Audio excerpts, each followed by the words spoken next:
잘 지내셨어요? 네. 네, 반갑습니다. 어떻게 오늘 좌석이 좀 바뀌었어요? 네. 예. 오늘은 손수하시겠다고. 그랬구나. 예. 뭐로 손수하시겠어요? 복습을 손수하시겠다고. 아니, 저는 원래 학생이 결석을 하면 마음이 편하고 즐거워야 되는데, 전 성서학단 결석하면서 그렇게 일자리에 이렇게 오고 싶고 했었는지, 이 생명의 물이 끊긴 것 같은 그런 갈급함에 하루하루를 보냈습니다. 근데 다행인 게 우리 또 어플로도 볼 수 있고, TV로 볼 수 있으니까, 저는 집에서 시청했어요. 그런 방법도 지금 있네. 복습하는 것 같아요. 그럼 복습을 생각하는 잘하겠네요. 동안 좀 이렇게 홀쭉해졌어요. 저기, 부럽다. 말씀을 못 들으니까 살이 빠지더라고요. 난 괜히 쪘어.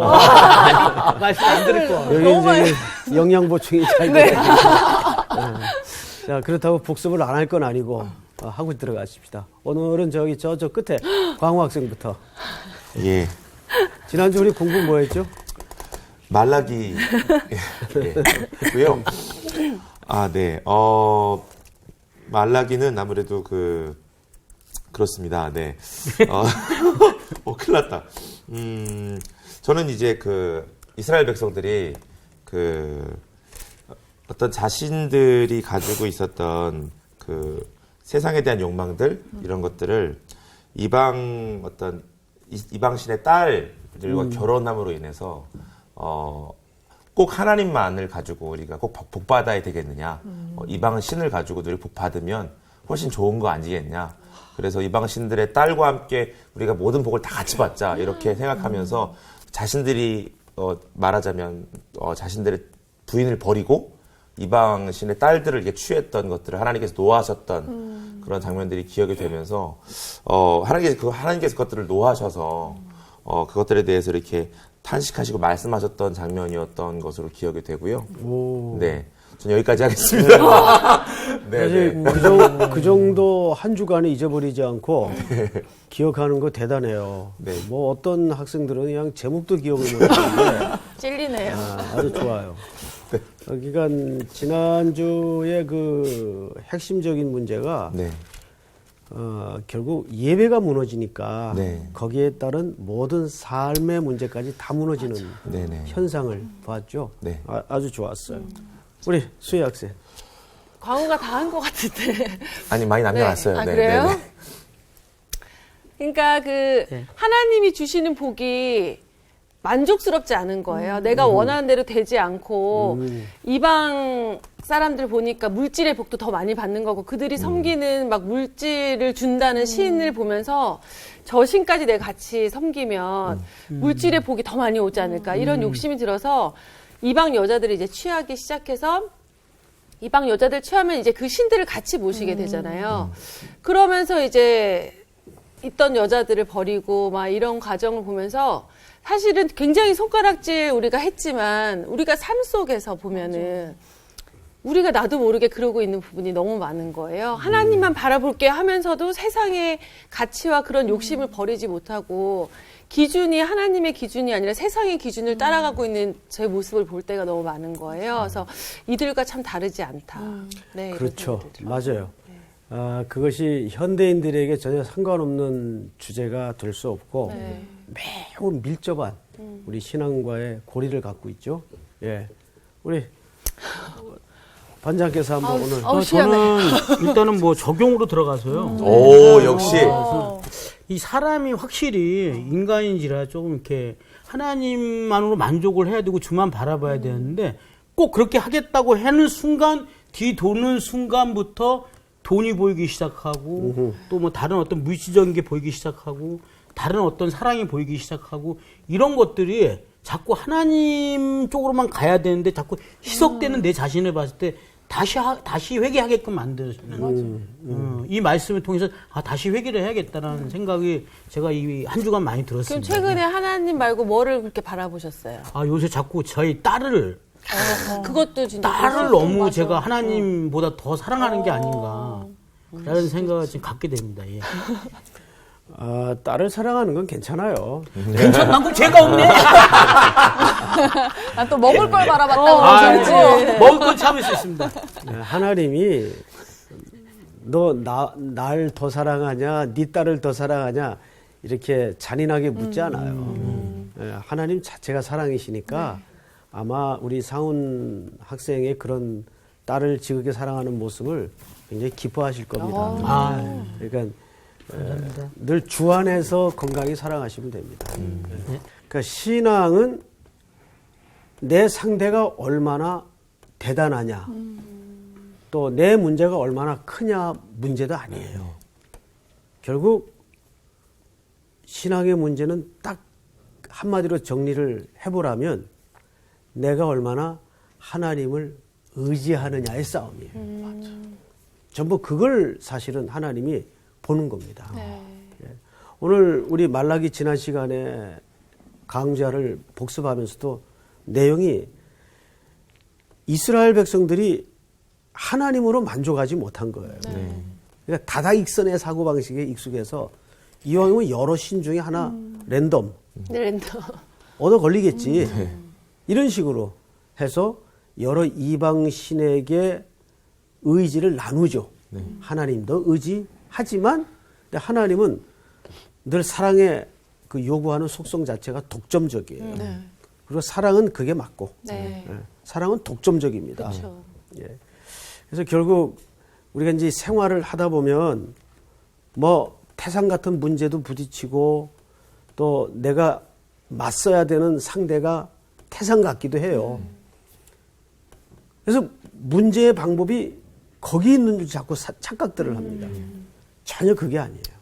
문제의 열쇠와 해결과 방법은 그런 속에서도 내가 하나님만 의지할 수 있느냐 아니냐를 하나님이 항상 점검하시는 걸 놓쳐서는 안 됩니다. 아멘. 네. 그런데 말이죠. 팀 켈러라는 분이 그 갈라디아서를 통해서 그런 얘기를 해요. 우리가 욕망이라는 거, 욕망이 꼭 그 부정적이고 나쁜 쪽에서만 벌어지는 게 아니에요. 욕망이라는 건 의외로 선하고 좋은 쪽에 많이 벌어져요. 근데 이 문턱에서 많이들 그리스도인들이 속죠. 왜? 그 담아낸 틀 자체가 선한 일이고 좋은 일이니까 그게 설마 욕망이 될 줄을 모르고 속는단 말이에요. 그러니까 이런 욕망은 사실 교회 공동체 안에 더 많이 벌어져요. 근데 하나님의 분량을 넘어가는 게 사실은 욕망이에요. 아무리 좋은 일일지라도. 대표적인 예가 사울의 예죠. 아말렉을 진멸하라 그래서 진멸해야 맞죠? 근데 기특한 생각을 했어. 재물을 남겨둠으로써 하나님께 제사 드릴 때 쓰려고 했어요. 분량을 넘어간 거죠. 저게 욕망이란 말이에요. 사실은. 그래서 우리가 사실 그쪽을 오히려 좀 더 조심해야 돼요. 선한 쪽에 좋은 일에. 그런 경우에는 욕망이란 단어를 잘 안 써서 무조건 욕망하면 되게 나쁜 쪽만 생각해서 진짜 이런 우리가 욕망하면은 굉장히 그 부정적인 현장이나 또 성적인 타락만을 얘기하는 것 같은데 절대 아닙니다. 오히려 선함 속에 좋은 일 속에 욕망이 웅크리고 있을 때가 있어요. 이게 자기 영광으로 되돌려지고. 결국 이스라엘의 타락도 하나님이 진짜 원하는 걸 잘 몰랐어요. 항상.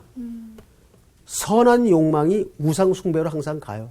결국은. 그러니까 되게 분별력이 진짜 있어야 될 것 같아요. 상대적이라 가지고. 지금 좋은 얘기 하셨는데 우리 수희 학생이 그래서 사람이 나이가 들어갈수록 진짜 필요한 게 지혜예요. 그 지혜는 말씀으로부터 오니까 말씀 공부합시다. 아멘. 자, 우리 저희가 그때 잘 연결시키시네. 말라기 이제 끝도 없겠어요. 복수받아 끝내요. 오늘 수업 말라기 5강 언약의 사자. 자, 말라기서 3장. 네. 자, 1절서부터 6절까지 우리 현기 학생부터 쭉 한 절씩 읽고 두 절은 같이 합시다. 만군의 여호와가 이르노라 보라 내가 내 사자를 보내리니 그가 내 앞에서 길을 준비할 것이요 또 너희가 구하는 바 주가 갑자기 그의 성전에 임하시리니 곧 너희가 사모하는 바 언약의 사자가 임하실 것이라. 그가 임하시는 날을 누가 능히 당하며 그가 나타나는 때에 누가 능히 서리요. 그는 금을 연단하는 자의 불과 표백하는 자의 잿물과 같을 것이라.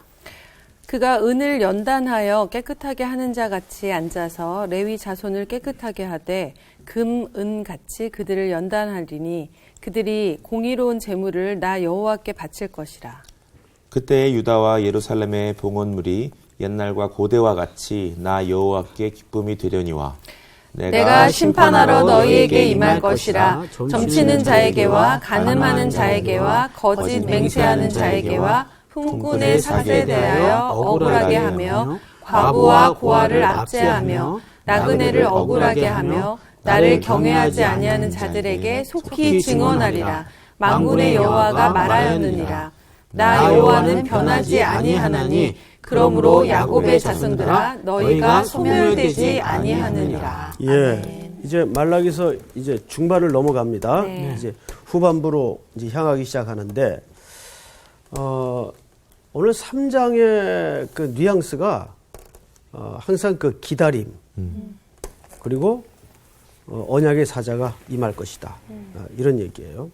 제가 지난 시간에 우리 기독교인들의 소망의 의미와 희망이라는 단어의 의미를 설명을 했어요, 안 했어요? 안 했나요? 안 한 것 같은데요. 안 한 것 같은데요? 네. 안 했어요? 네. 자, 우리는 보통 어느 단어를 즐겨 씁니까? 소망. 소망을 즐겨 쓰죠. 맞아요. 글자를 좀 제대로 씁시다. 이 시청자들이 하도 아까가 더 낫대요. 하도 날려 쓴다 그래서 좀 괜찮나요? 네. 소망. 자, 내 글씨체를 비난한 우리 조수희 학생. 소망과 희망의 차이가 뭐예요? 소망, 희망. 뭐 비슷한 거 아니에요? 어렵다. 왜 소원하는 것? 조금 다르죠. 내가 달라요? 달라요. 확실히 알고 계신가 확실히 봐요. 소하고 자. 시자는 많이 다르잖아요. 아, 그쵸. 네, 상화쌤 쓸데없이 하지 말고 제대로 정의를 한번 내려보세요. 핑긋이 웃기네. 진짜 다르는 느낌은 드는데 그거 설명할 방법이 그치? 쉽지가 않네요. 자, 이거 답 말하는 분은 오늘 조퇴시켜줄게요. 조퇴하고 싶지 않으니까 다들 알고 마지막까지 듣고 싶습니다. 소망. 그 자. 왠지 소망은 예, 얘기해보세요. 그러니까 정말 일어날 있는 일을 그 기다리는 것 같고 어허. 희망은 일어나지 그냥 않는 일을 일어나지 않을 수도 있는데 바라는 거 내가 그냥. 그냥 바라기만 하는 그런 차이일까요? 빙고. 와. 진짜요? 들어가세요. 했는데 자, 일찍 퇴근하세요. 가기 싫어요. 내가 반장이다. 자, 보세요. 아주 정확하게 얘기했어요. 희망이라는 것은 말 그대로 희망이에요.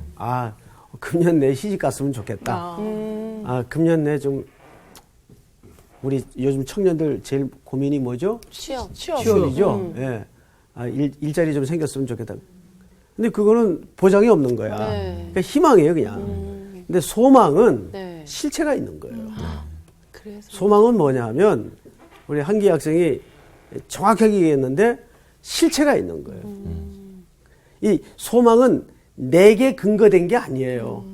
주겠다고 하는 실체적 약속이 있는 거예요. 그러니까 이 둘은 완전히 다른 얘기입니다. 비슷한 게 아니에요, 여러분. 비슷하지도 않아요. 그래서 하나님에 대해서 얘기할 때 희망이라는 단어를 쓰지 않는구나. 안 쓰죠. 희망은 그냥 바람이에요. 네. 이렇게 됐으면 좋겠다. 근데 그거는 전혀 근거가 없어요. 그냥 바람이에요. 그걸 우리 희망이라 그러죠. 그러나 기독교는 희망의 종교가 아니에요.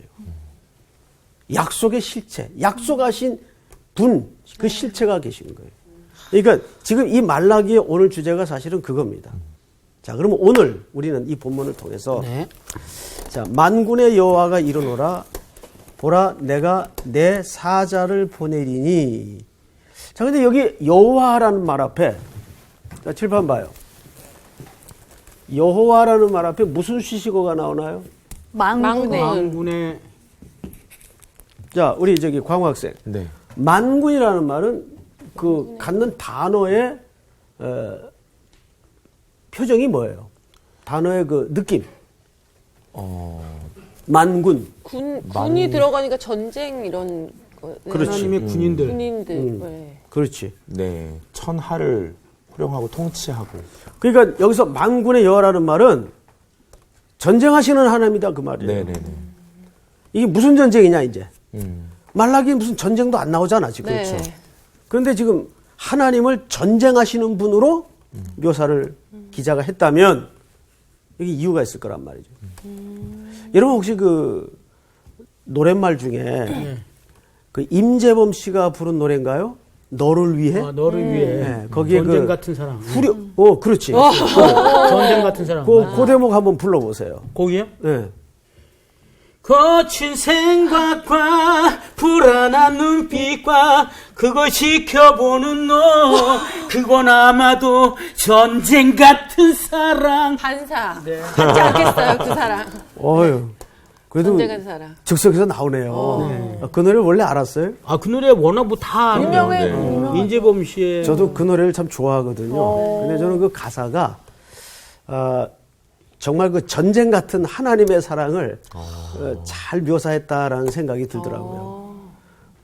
불안한 눈빛과 그걸 바라보는 너. 하나님이 우리를 향해서 정말요. 그런 전쟁과 그러니까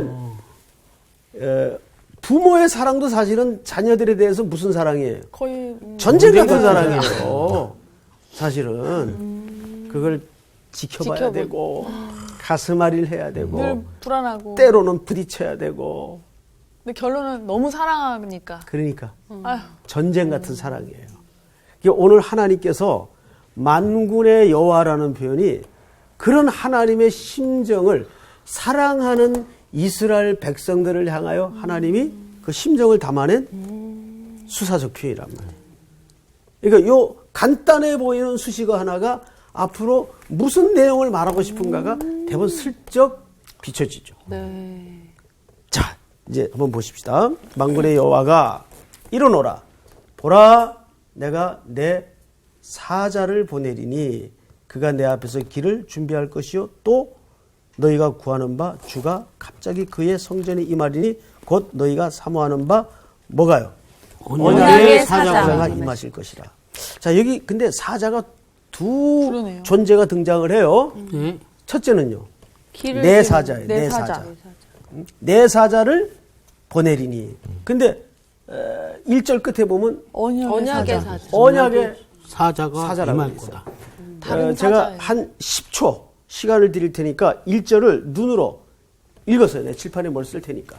읽으세요. 시작. 왕군.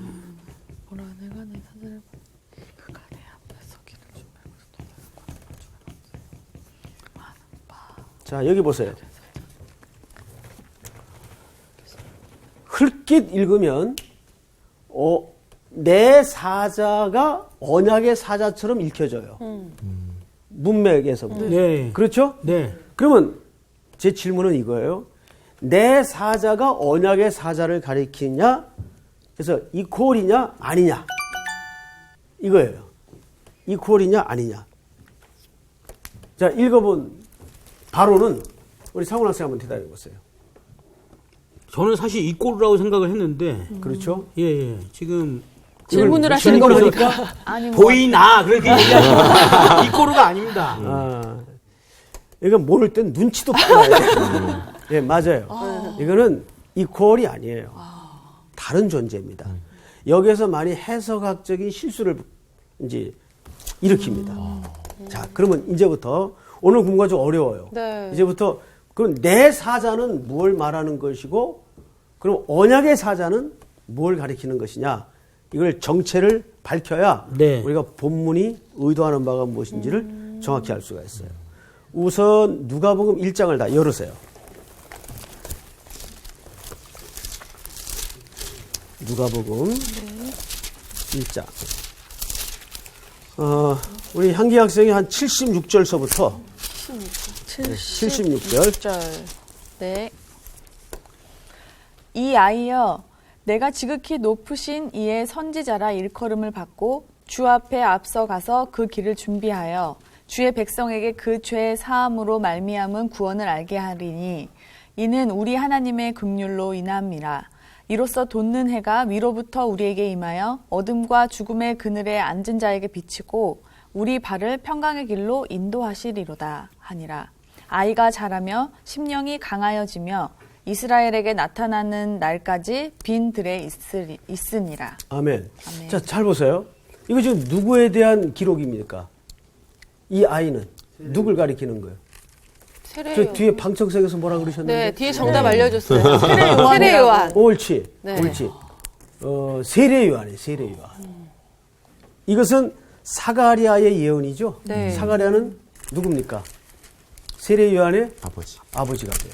그래서 67절을 보시면 그 부친 부친 사가랴가 성령의 충만함을 받아 예언을 하는데 예언의 내용 속에 76절 보니까 이 아이여 내가 지극히 높으신 이의 선지자라 일컬으심을 받고 주 앞에 앞서가서 그 길을 준비하여. 여기 그러니까 길을 준비할 것이요. 이 세례 요한은 누구보다 6개월 먼저 오시죠? 예수님보다 예수님하고 이 세례 요한은 먼 친척벌이 됩니다. 먼저 6개월 오세요. 6개월 먼저 오세요. 그러니까 세례 요한의 역할은 주님을 예비하는 길잡이로 네. 사자로 오는 거예요. 네. 우리도 왜 나라 간에 어떤 이제 통상이 있을 경우에 예를 들어서 우리나라 대통령이 어디 다른 나라에 이제 우리 용어로 신방을 간다 하면은 대통령이 다짜고짜 가질 않죠. 네.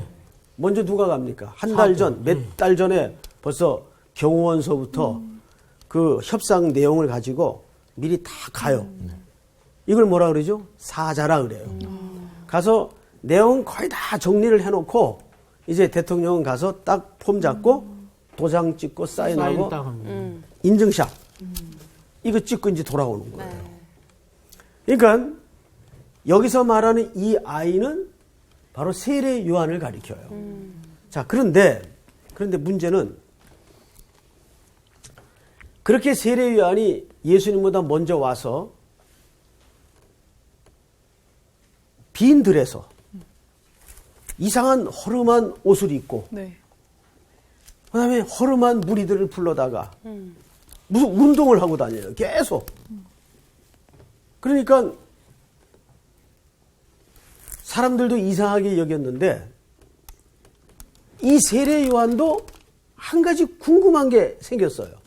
누구에 대한 의문인가 하면 바로 자기보다 6개월 뒤에 오신 그 예수님의 인물에 대해서 의문이 생긴 거예요. 세례 요한과 세례 요한의 제자들이. 어떤 의문이 생겼을까요?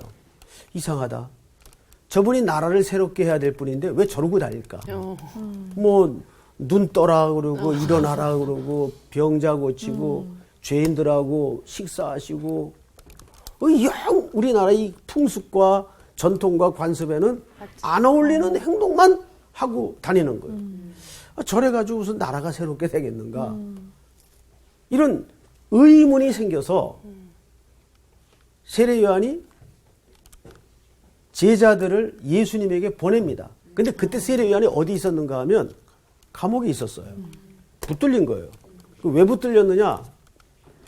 그 당시 이 왕궁에 세계적인 헤롯. 스캔들이 일어난 겁니다.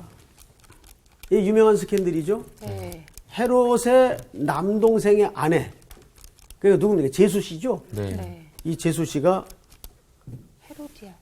어마어마한 미인이에요. 그걸 뺏은 거예요. 헤롯이 권력을 가지고. 그건 유대인들에게 있을 수 없는 행동을 한 거거든요. 그런데 권력자에 의해서 벌어진 일이니까 뭐라고 못하고. 입 다물고 있었던 거예요. 아무도 지적을 못했어요. 세례 요한이 바로 직격탄을 날린 거예요. 그건 옳지 않습니다. 이게 이제 우리 사실은 기독교의 역할이어야 되는데 너무 기독교는 이 우리 한국 기독교는 좀 우향적 성향이 있어요. 그렇다고 해서 무조건 좌향으로 가라는 것도 아니에요.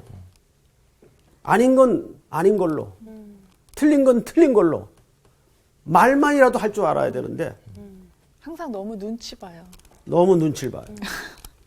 눈치 보는 건 신앙적인 것이 아니에요. 그러다가 잡혀 들어간 거예요. 감옥에 들어갔어요. 이게 얼마나 마음이 인간적으로 또 무너졌을까요? 세례 요한도. 게다가 자기는 메시아에 오실 것을 준비하기 위해서 이 땅에 인생의 목적을 걸고 살아왔는데 저분 하고 다니는 거 보니까 영 세상이 바뀔 것 같질 않아. 그래서 제자들 사이에서 논란이 일어났어요. 선생님, 이거 지금 우리가 하는 거 지금 번지수 잘못 짚은 거 아닙니까? 해서 예수님에게 질문 사절단을 보내요. 자, 우리 상훈 학생님, 네. 마태복음 11장을 한번 찾아보세요. 마태복음 11장이요. 네. 마태복음 11장. 11장. 1절서부터. 네. 예수께서 12 제자에게 명하기를 마치시고 이에 그들의 여러 동네에서 가르치시며 전도하시려고 거기를 떠나 가시니라. 요한이 옥에서 그리스도께서 하신 일을 듣고 제자들을 보내어 예수께 여짜오되 오실 그이가 당신이 오니까 우리가 다른 일을 기다리오리까. 그거 보세요. 그러니까 세례 요한하고 제자들도 헷갈린 거예요. 예수님과 제자들이 하는 행동 보고 세례 준 후 아니에요? 적어도 나라를 새롭게 하려면 저렇게 병자들만 쫓아다녀가지고 가난한 사람들, 죄인들만 쫓아다녀가지고 어떻게 새로운 나라가 되냐 말이에요. 그러니까 온전한 하나님의 나라에 대해서 그림이 없었던 거예요. 피차가. 그러니까 예수님이 하는 그 복음 전파의 본질을 잘 이해 못했던 거죠. 더구나 이제 자기는 갇히게 되었어. 그러니까 더 다급한 마음이 들었겠죠. 이래가지고 이 내 사역도 이 무의미해지고 우리가 번지수를 잘못 짚었나 보다 얘들아 해서 제자들에게 질문을 보낸 거예요. 질문의 내용이 뭐였어요?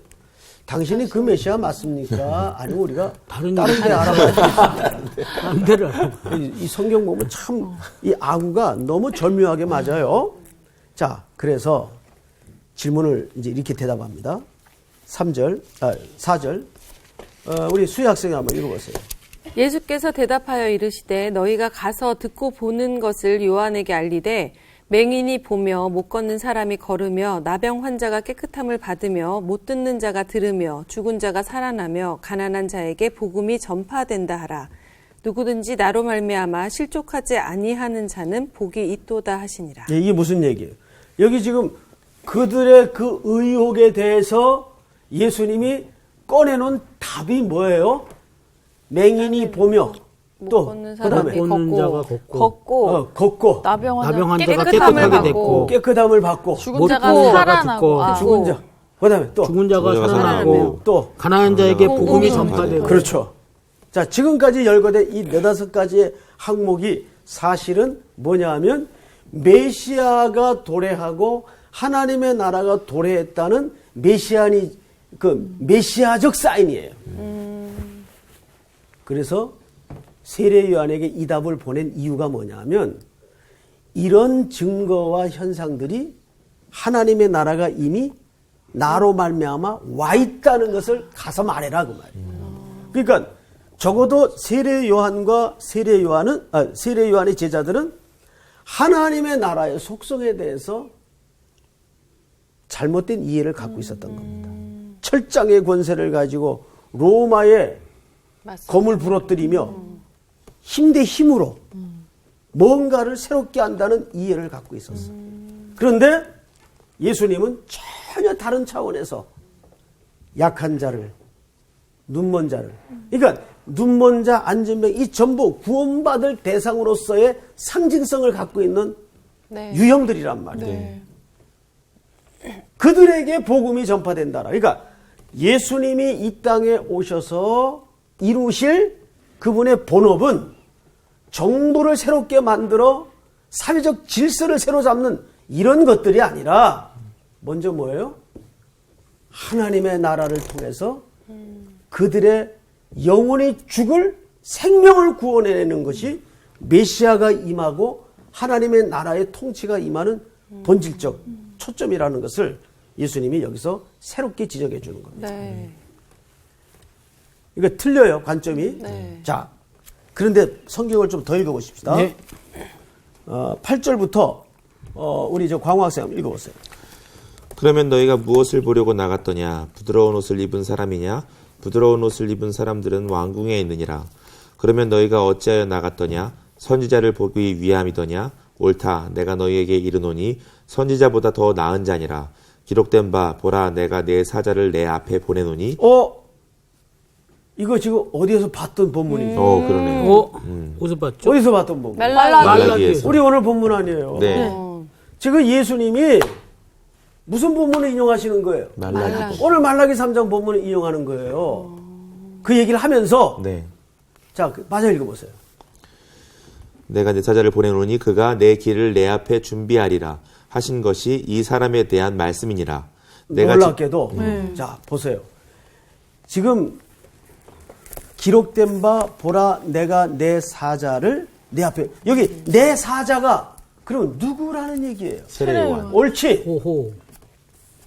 말라기 3장에 두 개의 표현이 나왔다 그랬죠. 네. 처음에 나온 사자는 내 사자를 보낼 것이다. 그럼 예수님이 여기서 그 말라기서를 바로 인용하면서 이렇게 얘기해요. 보라 내가 내 사자를 네 앞에 보내리니 그가 네 길을 네 앞에 준비하리라 하신 것이 이 사람에 대한 말씀이니라. 그러면 내 사자는 누구란 얘기예요? 세례요한. 세례요한. 세례요한.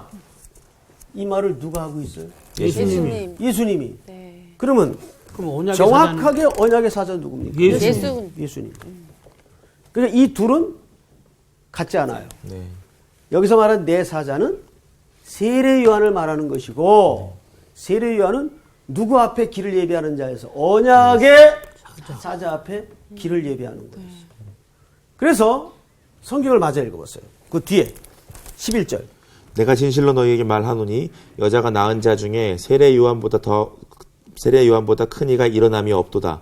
그러나 천국에서는 극히 작은 자라도 그보다 크니라. 자, 결국 이게 무슨 얘기냐면 그래서 세례 요한은 구약의 마지막 선지자예요.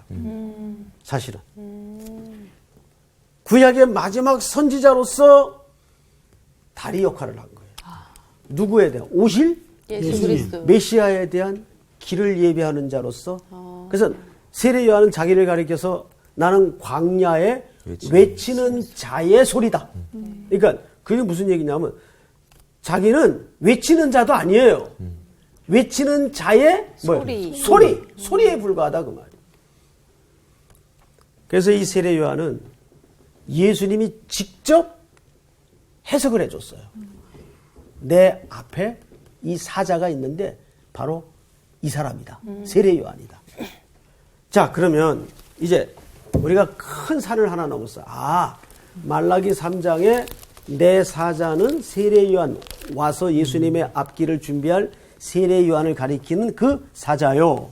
뒤에 나오는 언약의 사자는 예수 그리스도. 오실 예수님을 가리키는 것이다. 말라기서를 이제 다시 넘어갑니다. 3장. 만군의 여호와가 이르노라 보라 내가 내 사자를 보내리니 그가 내 앞에서 길을 준비할 것이요 또 너희가 구하는 바 주가 갑자기 그의 성전에 임하리니 곧 너희가 사모하는 바 언약의 사자가 임할 것이라. 이게 갑자기라는 말은 그 심판의 임박성을 묘사하는 표현입니다. 자, 여러분 예수님이 오시면 뭐가 시작이 된 거예요? 심판이 이미 시작이 된 거예요. 사실은. 그래서 예수님이 오실 때부터 그때부터 우리 개혁주 입장에서는 뭐가 시작이 되었다 그래요? 종말이 시작이 되었다는 거예요. 그래서 여러분 종말과 마지막 날을 구분해야 됩니다. 이건 같지 않아요. 종말은 예수님이 오신 순간부터 지금까지가 마지막 때예요. 종말이에요. 그러나 마지막 날은 바로 V-Day. 예수님 V-Day. 재림하시. 그렇죠. 예수님이 재림하시. 오시는 그날. 역사의 종지부를 찍는 그날. 주님이 오실 거라 그 말이죠. 자, 성경을 또 보십시다. 2절을 우리 향기 학생 한번 읽어보세요. 그가 임하시는 날을 누가 능히 당하며 그가 나타나는 때에 누가 능히 서리요. 그는 금을 연단하는 자의 불과 표백하는 자의 잿물과 같을 것이라. 자, 이것은 정화와 심판을 얘기합니다. 정화와 심판. 예수님이 오심으로써 그 자체가 이미 심판이에요. 네. 심판이지만 그 심판 속에 구분이 되죠. 즉, 그 예수님을 영접한 자에게는 주의 보혈로 깨끗해지는, 완전히 구속감을 입는 정화가 이루어지는데, 그 복음을 거부한 자에게는 남는 게 뭐밖에 없어요? 심판밖에 없단 말이에요. 그래서 정화와 심판이 이루어질 것을 얘기합니다. 그 다음에 3절을 볼까요? 네.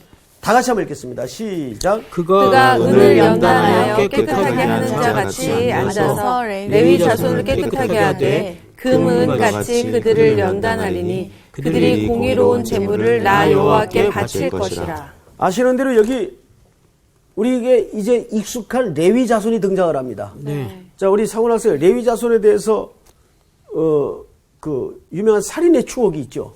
네. 레위 자손 굉장히 많은 추억이 있죠. 네, 한번 얘기해 보세요. 살인의 추억. 네? 살인의 추억. 그러니까요. 누구지? 야곱의 그 딸, 자기 동생, 다나. 디나가 이제 강간을 당하죠. 그래서 강간한 그 지역을 다 칼로 다 죽이는 그런 아주 역할을 했던 디나의 한 배에서 난 오빠들이죠. 예, 오빠들. 두 오빠가 레위와 두 오빠가 네.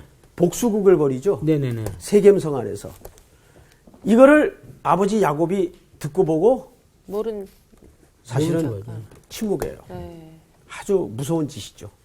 그래서 여러분 침묵은 굉장히 큰 죄입니다. 그러네. 예. 그러면서 엄청난 사륙이 벌어집니다.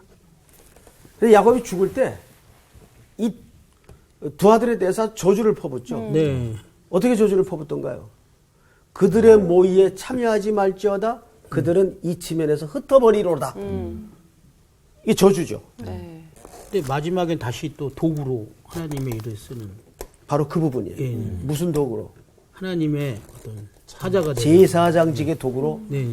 바뀌는데 결정적으로 출애굽기 때 우상 숭배자들을 누구 손에 처단시킵니까? 레위 자손. 맞습니다. 기질대로 써요 하나님.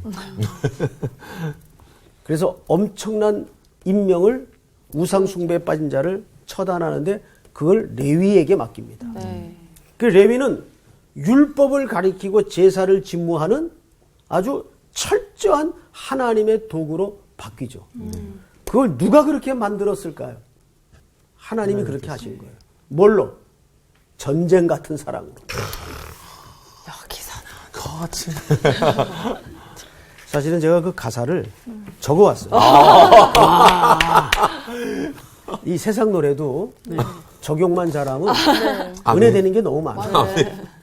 여기 보시면 난 위험하니까 사랑하니까 너에게서 떠나줄 거야. 자, 이 대목이 가슴이 아파요. 날 세상에서 제대로 살게 해줄 유일한 사람이 너란 걸 알아. 나 후회 없이 살아가기 위해 너를 붙잡아야 할 테지만 내 거친 생각과 이렇게 나오는 거죠. 불안한 눈빛과 그걸 지켜보는 그건 아마 전쟁 같은 사랑. 난 위험하니까 사랑하니까 너에게서 떠나줄 거야. 세상 사랑은 그래서 떠난대. 그러나 하나님의 사랑은 죽어도 못 보내. 이렇게 되는 거죠. 더 한수 위죠. 네. 그거를 그 위험한 폭탄 덩어리 인생들을 끌어안으시고 십자가에서 죽으신 거예요. 이게 얼마나 치열한 우리를 향하신 포기하지 못하시는 전쟁 같은 사랑일까요? 우리가 그 사랑에 담아져 있다는 거예요. 네. 그러니까 오늘 이 본문을 보시면 왜 레위 자손을 등장시키는가? 레위 자손이 어떤 자손이었냐? 그럼에도 불구하고 그 자들이 어떻게 하나님의 복된 존재가 되어 있는가? 그걸 봐라. 그걸 누가 했냐? 내가 했다. 그러면서 주시는 희망의, 소망의 메시지가 뭐죠? 그러니까 너희들이 아무리 뺀질거리고 예배에 실패하고 아내들의 눈에 피눈물을 흘리게 하는 망나니 같은 백성일지라도 내가 너희들 포기 못한다. 그러니까 이 말라기는 구약을 끝맺는 매우 아픈 문장으로 마감이 되지만 말라기서에서는 더 깊숙한, 그러니까 이런 거죠. 밤이 깊을수록 뭐가 가까워오죠? 새벽. 이게 말라기예요. 밤이 깊을수록 붉은 해가 떠오르는 아침이 가까워온다는 거예요. 그래서 오늘 이 말라기서는 지독한 이스라엘 백성들의 실패와 못난 모습들이 여과 없이 소개되지만 그 속에서 하나님이 내 사자를 예비하시고 언약의 사자를 예비하셔서 우리를 그 구원의 길로 어떻게 초대하시는가를 전쟁 같은 사랑으로. 그래서 오늘 이 강의 제목은 그냥 전쟁 같은 사랑. 그렇게 붙이면 참 좋을 것 같아요. 자, 오늘 공부는 여기서 마치겠습니다. 네. 감사합니다. 그 노래가 더 맴돌 것 같아. 전쟁 같은. 전쟁이라고 표현할 만큼 우리도 참 대단하다, 대단해. 그죠? 계속 빗나가고 그렇게 전쟁 같은 사랑으로 우리를 사랑해 주시는데 그냥 자꾸 빗나가고 일이 빗나가고. 그렇지. 그러니까 그 마음이 어떠실까? 그러니까. 우리를 바라보고 있을. 우린 주님으로 만족이 안 되는데 그래서 자꾸 다른 걸 끌어당기고 맨날 그렇게 살아가는데도 끝까지 포기 안 하시고. 그게 그러니까 하나님의 사랑을 진짜 말라기에서 진짜 많이 느낄 수 있는 것 같아요. 어느 구절보다도 이럼에도 불구하고 내가 너희를 사랑한다라고 얘기하시는 걸 느낄 수가 있어요. 말라기를 그만두고 싶지 않아. 그래서 다음 주에 또 기다리고 네, 있어요. 다음 주를 그렇죠. 기대해 봅시다. 네. 네네. 네, 알겠습니다. 기다리는 마음으로.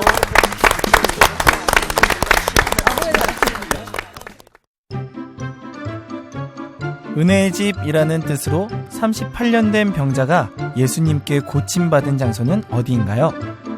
1번 실로암 연못, 2번 갈릴리 연못, 3번 베데스다 연못. 정답을 아시는 분은 CBS 성서학당 홈페이지에 정답을 올려주시거나 우편으로 보내주시면 됩니다. 보내실 곳은 서울특별시 양천구 목동서로 159-1 CBS 성서학당 담당자 앞입니다. 연락처를 꼭 남겨주세요.